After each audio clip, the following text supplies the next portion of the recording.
association with Berger Rangoli Easy Clean. No daag, no dhabba, only beautiful walls. ये है TV 18 और आप देख रहे हैं CNBC आवाज।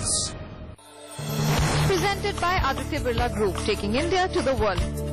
In association with Pinani Cement for generations to come. Indigo, welcome abroad. Jaiprakash Power Ventures, power to do good. And PC Dweller, dweller for generations. Digital outdoor partner DSN. Cafe partner Barista Lavazza. Print partner Business Standard. Broadcast partner YouTube.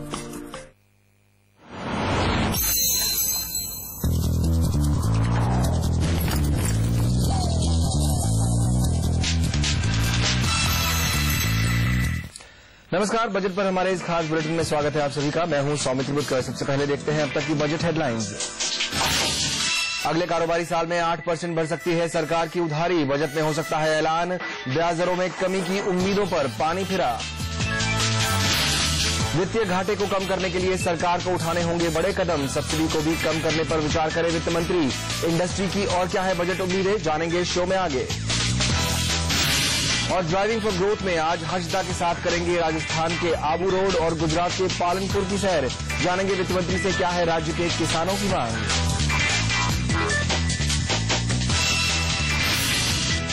अगले कारोबारी साल में ब्याज दरों में ज्यादा कमी की गुंजाइश नहीं दिख रही है, क्योंकि सरकार कारोबारी साल 2012-13 में करीब 5.5 लाख करोड़ रुपए बाजार से जुटाने का लक्ष्य तय कर सकती है, जो कि चालू कारोबारी साल के मुकाबले करीब 8% ज्यादा होगा। इसका ऐलान बजट में किया जा सकता है। इस पूरी खबर पर डिटेल करने के लिए हमारे साथ जुड़ रहे हैं हमारे संवाददाता लक्ष्मण रॉय। लक्ष्मण, सरकार का बजट बोरोइंग प्रोग्राम है, उसको लेकर क्या उम्मीद है? बजट में क्या फैसले हो सकते हैं?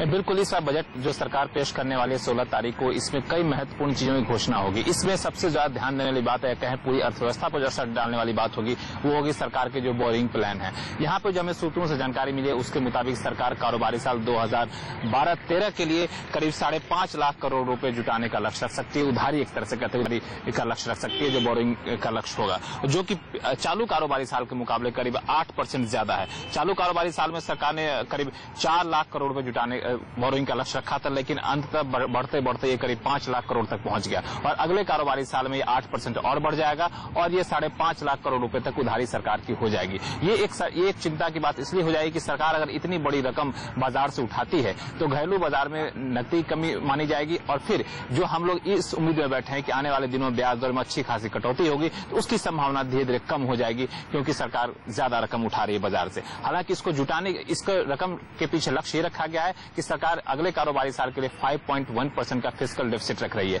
और इस फिस्कल डेफिसिट के लक्ष्य के हिसाब से देखें तो ये बोरिंग प्लान सरकार के लिए बनाना मजबूरी है एक तरह से। और हालांकि इसमें एक और नई चीज जुड़ेगी, वो है फूड सिक्योरिटी बिल को लेकर के। अगर ये बिल लागू होता है अगले कारोबारी साल से, इसमें ही करीब 95,000 करोड़ रुपए सरकार को खर्च करना पड़ेगा। फिलहाल ये करीब 65 से 70,000 करोड़ रुपए का है, तो फूड सब्सिडी बिल की वजह से भी ज्यादा बढ़ जाएगी, और सरकार कोई भी लोक लुभावन योजनाओं में पीछे हटने के मूड में नहीं है। इस वजह से सरकार की बोरिंग बढ़ानी मजबूरी है। हालांकि जुटाने के लिए सरकार के पास एकमात्र फिर से अगले कारोबारी साल में विनिवेश का ही आसरा होगा, जिसमें 50,000 करोड़ रुपए विनिवेश से जुटाने का लक्ष्य रख सकती है अगले कारोबारी साल में। बिल्कुल, और बाजार और इंडस्ट्री के सभी दिग्गजों को इसी बात चिंता है कि सरकार की बोरोइंग बढ़ेगी तो ब्याज दरें यहां पर घटती हुई दिखाई नहीं देंगी। चलिए कुछ और खबरों का रुख करते हैं। करीब 1.5 लाख करोड़ रुपए के कारोबार वाली ऑटो कंपोनेंट इंडस्ट्री 2015 तक करीब 3.5 लाख करोड़ रुपए की हो सकती है, लेकिन इंडस्ट्री का कहना है कि ऐसा तभी हो सकता है जब सरकार बजट में उसके लिए कुछ खास इंतजाम करे। इस बार बजट से ऑटो कंपोनेंट कंपनियां क्या चाहती हैं, बता रहे हैं अतुल मिश्रा। महंगी ब्याज दर और दूसरे देशों के मुकाबले महंगे कच्चे माल की वजह से ऑटो कंपोनेंट बनाने वाली कंपनियों को कड़े मुकाबले का सामना करना पड़ रहा है।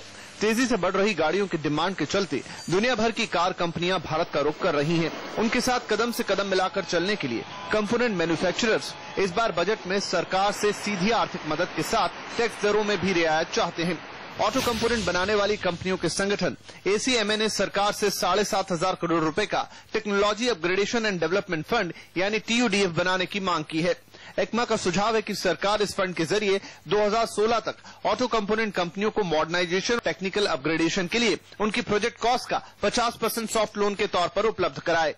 इंटरेस्ट रेट जो है उस पैसे के ऊपर वो जो मार्केट रेट है उससे 5% कम हो, तो वो इनकरेज करे, encourage all the people to invest, and जो हमारे स्मॉल एंड मीडियम एंटरप्राइजेज हैं वो भी इन्वेस्ट करेंगे। बिकॉज टेक्नोलॉजी हम अपग्रेड नहीं करेंगे तो आगे हम प्रोग्रेसिंग कर सकेंगे, हमारी मैन्युफैक्चरिंग एक्टिविटी नहीं बढ़ेगी। इसके अलावा दूसरे देशों खासतौर पर चीन और थाईलैंड के मुकाबले भारतीय कंपोनेंट मैन्युफैक्चरर्स को स्टील और एल्यूमिनियम के लिए ज्यादा कीमत चुकानी पड़ रही है। लिहाजा एक्मा की मांग है कि सरकार एल्यूमिनियम और अलॉय स्टील पर कस्टम ड्यूटी खत्म करे। एक्मा का कहना है कि आफ्टर सेल्स मार्केट के लिए पार्ट्स बेचने पर कंपोनेंट कंपनियों को एमआरपी पर एक्साइज ड्यूटी चुकानी होती है, जिस पर कंपनियों को 30% एबेटमेंट मिलता है। इसका सीधा असर उनके मुनाफे पर पड़ता है।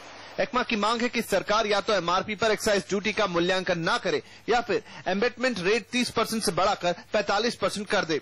निवेश को बढ़ावा देने के लिए इंडस्ट्री चाहती है कि इस बार बजट में सरकार कंपनियों के लिए कैपिटल गुड्स खरीद पर 100% सैनवेट क्रेडिट दे। अभी सिर्फ 50% सैनवेट क्रेडिट दिया जाता है। कम वित्तीय गुंजाइश के चलते ऑटो कंपोनेंट मैन्युफैक्चरर्स की लंबी चौड़ी मांगों को पूरा कर पाना सरकार के लिए काफी मुश्किल दिख रहा है। लेकिन इंडस्ट्री का कहना है कि जब पूरी दुनिया की निगाह भारत के बाजार पर है, ऐसे में सरकार को इस सेक्टर की मजबूती के लिए कुछ ठोस पहल तो करनी ही होगी। अतुल मिश्रा, दिल्ली। वक्त हो गया एक छोटे से ब्रेक का, लेकिन आगे जानेंगे कि इस बजट में इंडस्ट्री की क्या उम्मीदें हैं वित्त मंत्री से। साथ होंगे जेके पेपर के एमडी हर्षपति सिंह।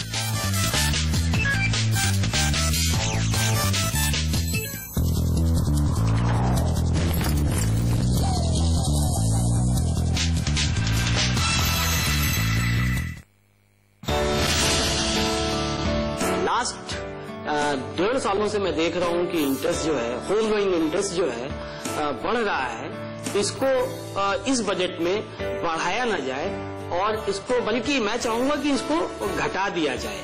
उससे क्या होगा कि कोई भी फ्लैट बायर है और वो उसके लिए बहुत ही सुविधा, उसको अपना घर भी चलाना है और उसको अपनी ही सैलरी से हर महीने के पैसे कटवा के उसको इंस्टॉलमेंट देनी है, ईएमआई देनी है, तो जो कि इंटरेस्ट बेस्ड से बहुत ज्यादा फर्क पड़ जाता है। तो मैं ये चाहता हूँ कि इस बजट में होम लोन इंटरेस्ट जो है कम कर दिया जाए।